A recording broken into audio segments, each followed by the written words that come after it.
J'ai cru mourir, les surprenantes confidences de Bast sur l'un de ses tatouages, ZAPTV.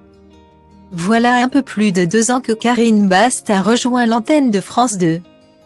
D'abord stressée avant son premier 20h, elle s'est rapidement fait la main et assure maintenant un journal de qualité. Les téléspectateurs de la chaîne avaient déjà pu découvrir son style dès 2019. Dans l'émission Télématin, elle reste aujourd'hui l'une des animatrices phares de France 2 et l'une des favorites du public. Un lien que la journaliste de 40 ans prend plaisir à entretenir sur les réseaux sociaux.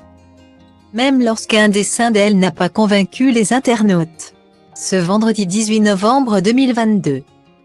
Elle était l'une des invitées de l'émission Ça commence aujourd'hui, présentée par Faustine Bollaert.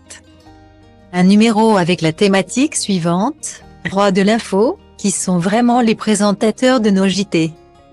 À ses côtés, les journalistes Julien Arnaud, Louis Laforge et Nathalie Renaud étaient eux aussi présents sur ce fameux canapé. L'occasion d'expliquer leur vision du métier, leur manière de garder leur sang-froid ou de jongler entre vie professionnelle ou vie privée.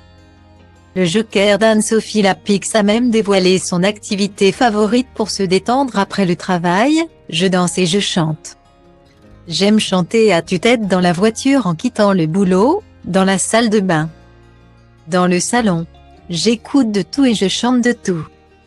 L'animatrice Faustine Bollaert, qui peut recevoir des SMS déstabilisants de son mari, l'a invitée à parler de ses tatouages. Et plus particulièrement de son tatouage à la cheville, c'est un tatouage polynésien. Avec le prénom de mon fils. Et puis toute l'histoire de mon fils. Une jolie preuve d'amour, à laquelle la journaliste s'est empressée d'ajouter, et j'en ai bavé. Au fait une remarque qui a interpellé Faustine Bollaert, ça fait mal à cet endroit-là une version bien vite confirmée, c'est l'horreur absolue. Pourtant je suis pas douillette, mais là, j'ai cru mourir. Une anecdote qui fait sourire ses collègues. Karine Bast estime avoir 7 tatouages, dont certains répartis sur ses poignets, son dos et sa nuque. On m'a jamais demandé de les dissimuler. Ni rien.